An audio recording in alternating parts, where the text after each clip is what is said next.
Hello everybody, my name is Ratnus, and welcome to This Week in Mythic Plus. This week's affixes are Tyrannical, Bolstering, Storming, and Prideful.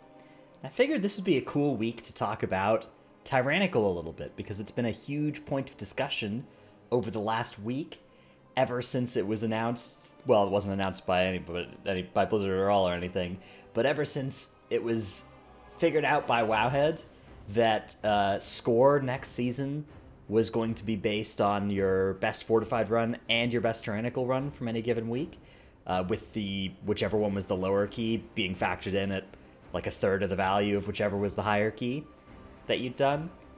And then they also data mined that score was going to be what got you your Keystone Master instead of just doing all the 15s in time at a flat level. So Wowhead had all of that data mining out in a couple different articles. And then all of that was met with, I would say, a reasonably good amount of response. And then there was an article that kind of put it all together and was framed as Keystone Master requires plus 15s on Tyrannical as well, which was not met with as well of a response, but it didn't contain any new information, right? It was just a synthesis of all that previous stuff. And it's not entirely accurate. You don't need to do 15s next season to get Keystone Master, but you do need to put something on the board, probably on Tyrannical weeks, unless you're going to go really high on Fortified weeks. My take on this is a couple of different things. So let me go through some of my points on this. First of all, Tyrannical is still, I don't know, it still feels worse than Fortified, and by statistical measures, it still is worse than Fortified, at least at the high keys as well. So this is a really cool site that I use for a lot of different stuff, and I'll show you some of the cool things that it can do in the rest of this video, this mplus.subcreation.net. One of the things it does is rank the affixes based on a statistical analysis of the runs on those affixes. This metric is a little bit, you have to be a little bit careful with this, because whichever week was like 12 weeks ago, which at the time of recording this, you know, Bolstering, the week that's about to be up next, was the oldest one, when we had the worst gear, and the week that just happened was the newest one. So there's always a little bit of an effect where the newer weeks look better than the older weeks, but even factoring that in, the top 6 affix weeks on this are the Fortified weeks, and the bottom 6 are the Tyrannical weeks. And this is all, I think, all of these Tyrannical weeks were after that Tyrannical nerf as well. So it's not like the Tyrannical nerf has closed the gap at the high levels. On the other hand, we just saw the Great Push this last weekend, and the easier 2 dungeons were probably the Tyrannical ones.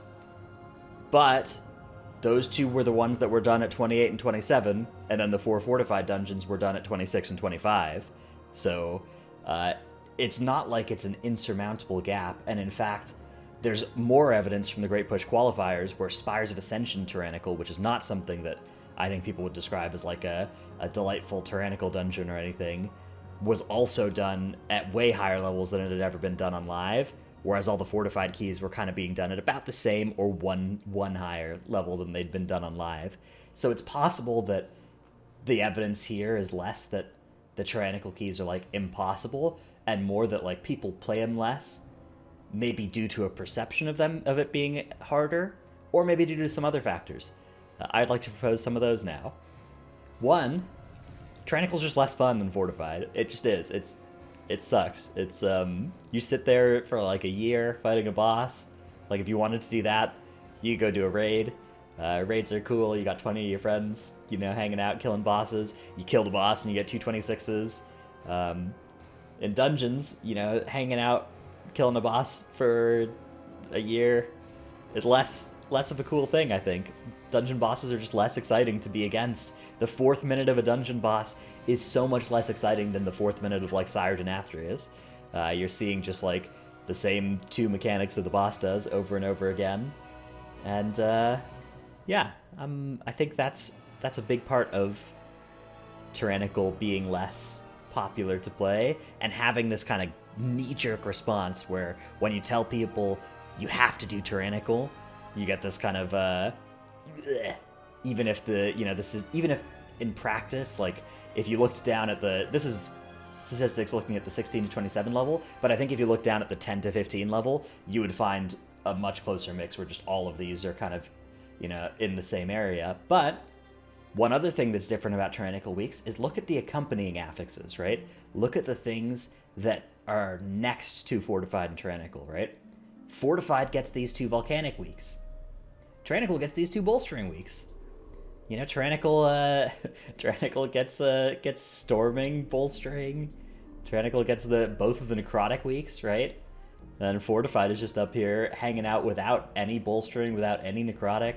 And so I think that another part of the problem is that the accompanying affixes that go next to Tyrannical are just generally worse than the ones that go next to Fortified. Tyrannical has 3 okay-ish weeks, and then I would say 3 just atrocious weeks. And Fortified has like a great week, and then a couple good weeks, and okay-ish weeks. But really there are no weeks that have Fortified affixes anywhere near as much of a huge pain as these 3 Tyrannical weeks down here, right? So I think that's another big part of the problem that they should definitely consider. So that's a bit of my take on the whole Tyrannical situation. In regards to this week specifically, the Bolstering Storming combo you can see at the bottom of this list, I think it's better than the Bolstering Necrotic combo, but not by much. I think that after this week on the statistical metric, you'll probably see this move up to the D tier, roughly. And let me show you some of the cool other features of this site now, related to this week, in case you're interested. So one other thing it lets you do is you can look at the specific affixes. So where's this? Tyrannical, Bolstering, Storming. And it can show you information about what tanks, healers, and melee and ranged have done well on this week. Again, if you're looking at this at the start of the week, all these runs are the ones from 12 weeks ago, so particularly if there's been balance changes since then, which I think maybe the tank changes were within that 12-week window, then that hasn't really been factored in here. But another cool thing it does is show you a Dungeon Ease tier list, and this is something that you can actually compare with the list for all affixes, right? And you can see if there's any notable differences. So one thing about every week, without factoring in the affixes in particular, is that Plaguefall, Necrotic Wake, Spires, and Halls do pretty well on this list, and Mist is in the B tier by their stats, right? But this week, Plaguefall, Necrotic Wake, Halls, all down much lower, and Mist's much higher, because this dungeon, it's a short, straight-line dungeon. It's 3 bosses instead of 4 or 5, and there's not really any bolstering fiascos, right? Whereas if you think about places like Necrotic Wake and Plaguefall, those get made much harder by bolstering, much more difficult to execute. So this lines up very much with my experience on this week as well. Mists and Spires are these 2 sorts of dungeons where you walk through them, you pull 1 pack at a time, dungeon's over. Even the top runs of those dungeons basically walk through and pull 1 pack at a time. There's not really these opportunities to combine pulls, and that works really well on a week where the affixes say, aha, you can't combine pulls, you fool. Spires, it has a couple of those big opportunities for a big spear pull, but you just cut those out of your route. And that's, in general, my advice for you this week is you're probably not going to be doing keys at a level where the timer is actually going to be super close. If you're a group that on a good week can barely squeeze out a 17 key under the timer, probably this is just a good week to bang out some 15s and not have to worry about the timer, because these affixes are so brutal on the timer. You've got Tyrannical, which says the boss fights are going to take a year, and then you got Bolstering, which says you can't make up any time on the trash, right? And so those 2 factors put together, that's where the challenge is coming from this week. Another cool thing that this thing does, so that the spec tier lists, you have to take these with a grain of salt, because again, there's a huge amount of what's actually good versus what people are playing is hard to discern. It requires a lot of this is a cool starting point to see where things are at, but I would say these specific parts of the site are the ones that I use actually probably the least. But one cool thing about them is you can click through. So say you're playing something sort of new this week to you, or you're curious about what other people are playing of your spec, you can just click through. And if you click through, you can actually see what people are up to on the dungeons, right? You can see what talent builds people are playing. You can see what percent they're playing of it, what the highest key that build did was. Same for legendaries, soulbind abilities, conduits.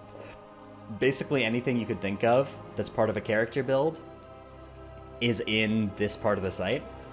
And this, I think, is far easier to kind of, if you're trying to figure out, like, hey, what stats should I use, right?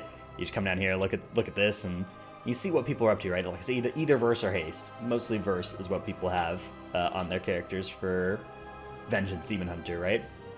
And that's the kind of thing that, especially for tank and healer specs, can be really hard to find sims or guides for. But even for other specs, the guides for a lot of damage specs are going to be built for, like, a raid build. So actually coming in and finding out, like, hey, what are the M+ builds? Like, what's the build that people are using to time the higher keys here? You can see a data-based look at that rather than just what the guide writer thought would be good for a dungeon build, which is often not as rooted in actual experimentation or even really particularly a lot of theory. And for some specs can be pretty far off what it actually is working out in high keys. Of course, never let this discourage you if you have an idea and you have a rationale behind why something, different is worth playing or trying. I think that's a big thing to always be thinking about. But this is a really good place, I think, as a starting point for what to play for a certain spec or for where to come from. And it has a Castle Nathria version as well, which is often what I recommend to people trying to figure that out as well. Anyways, I know this video has strayed and has gone a little bit far afield from the standard This Week in Mythic Plus fare, but the servers are down, so I can't go in-game and show you my MDTs anyways. If you want to find my dungeon routes, they are available on Raider.io. There'll be a link in the description below. You can grab those. If you want to find a video of me talking about the dungeons, you can go 12 weeks ago and watch the old This Week in Mythic Plus from back then, where I go dungeon by dungeon. But yeah, I was going to record this last night, but then my power went out, so I just went to bed. Woke up early this morning, recording it now, and hopefully you won't notice at all except for the part where I just mentioned it. So anyways, thanks for watching. Come check out my stream, twitch.tv/dratnos. See you in the next one. Bye.